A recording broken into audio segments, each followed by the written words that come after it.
এইভাবে কাগজের মতন পাতলা রুটি তৈরি করে দেখুন, খেতে কিন্তু দারুণ লাগে। বাড়ি কেউ বাদ থাকবে না, খেতে পছন্দ করবে না। আর একেবারে দেখুন কতটা নরম তুলতুলে সফট হয়েছে। এইভাবে মুঠো করে নেবেন, মুঠোর মধ্যে চলে আসছে দেখুন। আর 2 দিন পর্যন্ত কিন্তু নরম তুলতুলে আর একেবারে সফট থেকে যাবে। নমস্কার বন্ধুরা, প্রতিমা কিচেন ভিলেজ ফুডের নতুন ভিডিওতে সকলকে স্বাগত জানিয়ে আজকে রেসিপিটা শুরু করছি। আর আজকে আমি আপনাদের সঙ্গে শেয়ার করব নরম তুলতুলে কাগজের মতন পাতলা রুটি। তবে রুটি কিন্তু সাধারণত আমরা প্রত্যেকেই বানিয়ে খাই, কিন্তু অনেকে দেখবেন পাতলা রুটি খেতে পছন্দ করে অথবা পারফেক্টভাবে তৈরি করতে পারে না, বা অনেকে দেখবেন রুটি বানাতে গেলে ঝামেলা মনে করে। খুবই কম সময়ের মধ্যে এই রুটিটা বানানো হয়ে যায়, আর একসঙ্গে কিন্তু অনেকগুলো রুটি তৈরি করে নিতে পারবেন একদম কম সময়ের মধ্যে, ঝামেলা ছাড়াই। তো কীভাবে বানাচ্ছি বন্ধুরা, স্কিপ না করে পুরো ভিডিওটা দেখবেন। আশা করি আজকে রেসিপি দেখতে আপনাদেরকে ভীষণ ভালো লাগবে। আর যে সকল বন্ধুরা এখন পর্যন্ত চ্যানেলে নতুন হয়ে থাকলে প্লিজ চ্যানেলটিকে সাবস্ক্রাইব করে আমার পাশে থাকবেন। আর যারা যারা ফেসবুক পেজটাকে দেখছেন তারা পেজটাকে ফলো করে আমার পাশে থাকবেন। তাহলে বন্ধুরা রুটিটা বানানো শুরু করি। রুটিটা তৈরি করবার জন্য দেখুন আমি এখানে গরম জল নিয়েছি। তো এই বাটি মেপে নিয়ে নেবো 1 বাটি গরম জল। অবশ্যই একটু মাপ করে নেবেন, যখন তৈরি করবেন কাপ অথবা বাটি মেপে নেবেন। মাপ করে নিতে গেলে ডোটা পারফেক্ট তৈরি হবে, আর খুব সুন্দর রুটিগুলো হবে তৈরি, নরম তুলতুলে সব। আর একটু গরম জলটা একটু ভালো করে কিন্তু গরমটা করে নিতে হবে, হালকা কুসুম না। আমি ভালো করে একটু গরম করে নিয়েছি জলটাকে। এবার দিয়ে দিব স্বাদ মতো একটু লবণ, আর 1 চামচ দিয়ে দিব সাদা তেল।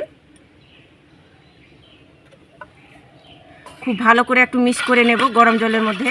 গরম জলটা দিয়ে তৈরি করানোর জন্য কিন্তু খুবই দেখবেন নরম তুলতুলে সফট হবে রুটিগুলো। ভালো করে মিক্স করে নিলাম। আর যে বাটি মেপে নিয়েছি আমি জল 1 বাটি, ওই বাটি মেপে দিয়ে দিব আমি 2 বাটি ময়দা। আপনারা চাইলে কিন্তু আটা দিয়ে তৈরি করতে পারেন।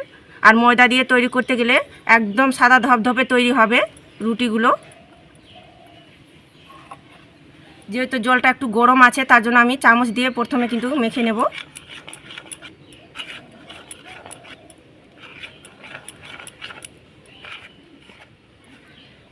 তো দেখুন এবার হাত দিয়ে ভালো করে মেখে নেব।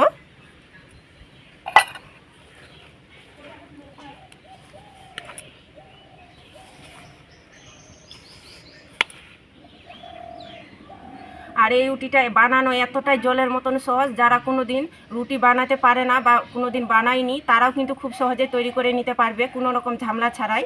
এতটা সহজভাবে বানিয়ে দেখাবো। তো ডোটাকে খুব ভালো করে মেখে আমি স্মুথ করে রেডি করে নিয়েছি। যেভাবে আমরা রুটি সাধারণত ডোটা তৈরি করি সেইভাবে কিন্তু মেখে ডোটা তৈরি করেছি একদম সফট করে। তো এখান থেকে এবার লেচি কেটে নেব ছোট ছোট করে। যেহেতু পাতলা অনেকটা রুটিটা তৈরি করব তার জন্য দেখুন লেচিগুলো একদম ছোট ছোট করে কেটে নিতে হবে, খুব বেশি কিন্তু কাটানো যাবে না লেচিটা।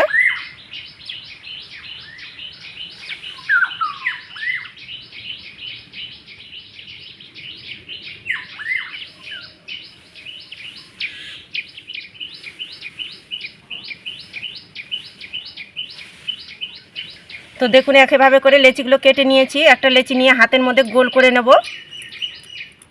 গোল করে চ্যাপটা করে নিয়েছি। অল্প ময়দা দিয়ে বেলুনিতে বেলে নেব।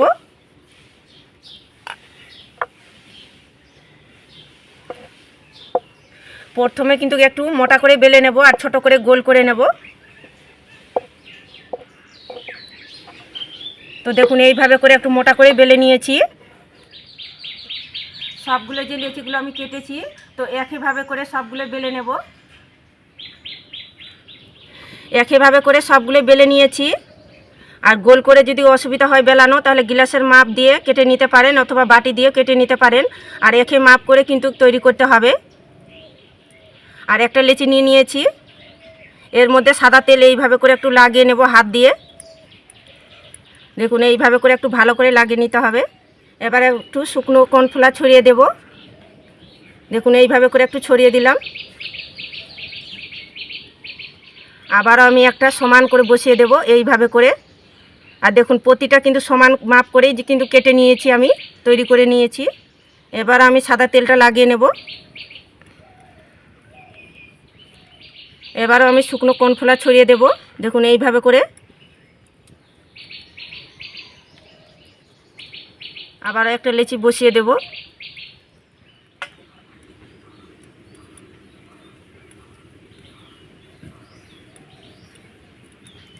পরপর আমি 7টা বসিয়ে দিলাম, লেয়ার তৈরি করে নিলাম।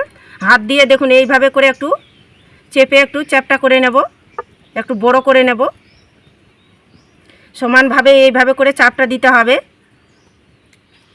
এবার সামান্য ময়দা দিয়ে বেলুনিতে বেলে নেব। দেখুন সমানভাবে এইভাবে করে বেলে নিতে হবে। কোনো দিকে মোটা করে চাপ দেওয়ানো যাবে না, আবার কোনো দিকে কিন্তু পাতলা করানো যাবে না। একইভাবে করে সমান করে বেলে নিতে হবে। যেরকম সাধারণত আমরা উটি বেলি সেইভাবে করে বেলে নিচ্ছি। আর একটু বড় করে পাতলা করে বেলে নেব।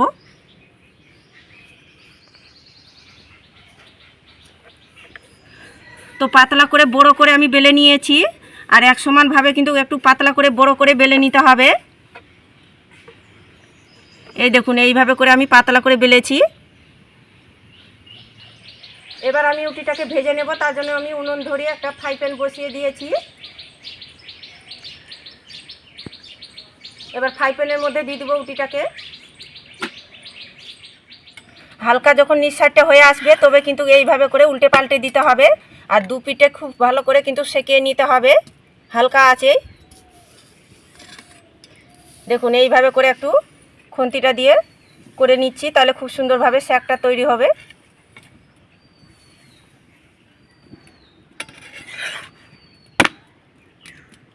এইভাবে করে দু পিঠে উল্টে পাল্টে সেঁকে নেব খুব ভালো করে। আর এখন তাকে দেখুন লেয়ারগুলো কিন্তু ছাড়তে শুরু করে দিয়েছে। খুন্তিটা দিয়ে দেখুন এইভাবে করে চেপে চেপে স্যাকটা কিন্তু দিতে হবে, তাহলে দেখবেন খুব সুন্দরভাবে স্যাকটা কিন্তু পাবে উটির মধ্যে চারিপাশে।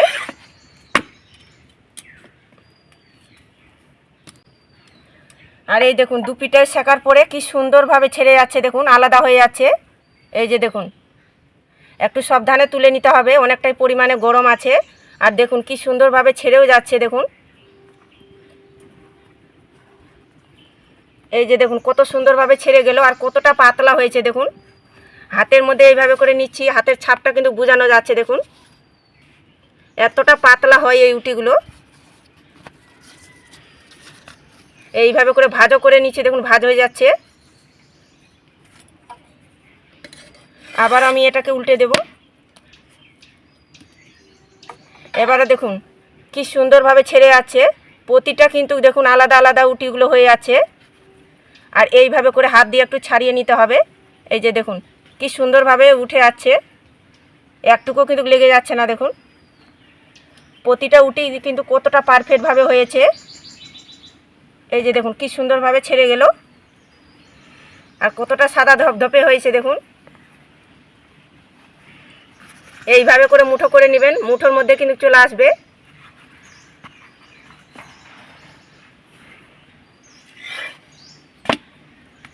আমি কিন্তু পরপর কিন্তু 7টা বসিয়েছি, লেয়ার তৈরি করেছি দেখুন।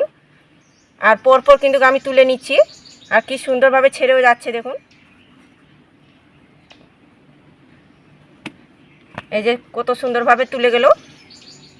সবগুলো রুটি একইভাবে করে তৈরি করে প্লেটের মধ্যে সুন্দর করে সাজিয়ে নিয়েছি। এইভাবে কাগজের মতন পাতলা রুটি তৈরি করে দেখুন, খেতে কিন্তু দারুণ লাগে। সব কিছুর সঙ্গে কিন্তু খেতে পারবেন, খেতে কিন্তু ভীষণ ভালো লাগে। বাড়ি কেউ বাদ থাকবে না, খেতে পছন্দ করবে না। আর একেবারে দেখুন কতটা নরম তুলতুলে সফট হয়েছে। এইভাবে মুঠো করে নেবেন, মুঠোর মধ্যে চলে আসছে দেখুন। আর কতটা পাতলা হয়েছে। এইভাবে করে কাগজের মতন পাতলা রুটি তৈরি করে দেখুন, খেতে যা দারুণ লাগে। তো আপনারা না খেলে বিশ্বাসই করতে পারবেন না। যত রকম রুটি খেয়েছেন সব স্বাদ ভুলে যাবেন, এতটা খেতে ভালো লাগে। আর 2 দিন পর্যন্ত কিন্তু নরম তুলতুলে আর একেবারে সফট থেকে যাবে। আর দেখলেন তো কাগজ উটিটা বানানো কত জলের মতন সহজ। তো আপনারা তো উটি বানিয়ে খেয়েছেন, তো এইভাবে করে কাগজ উটিটা আমার মতো করে তৈরি করে দেখবেন, খেতে কিন্তু দারুণ লাগে। আর বাড়িতে দেখবেন তৈরি করলে বারবার তৈরি করার জন্য রিকোয়েস্ট করবে, এতটা খেতে ভালো লাগে। তো আজকে আমার কাগজের রুটিটা কেমন লেগেছে তো অবশ্যই কমেন্ট করে বলবেন। আর ভালো লাগলে একটা লাইক করে বন্ধুদের সঙ্গে ভিডিওটা শেয়ার করবেন। তো ভিডিওটা এখানে শেষ করছি, দেখা হচ্ছে আবার নতুন কোনো রেসিপির সঙ্গে। সবাই খুব ভালো থাকবেন, সুস্থ থাকবেন। পুরো ভিডিওটা দেখার জন্য অসংখ্য ধন্যবাদ।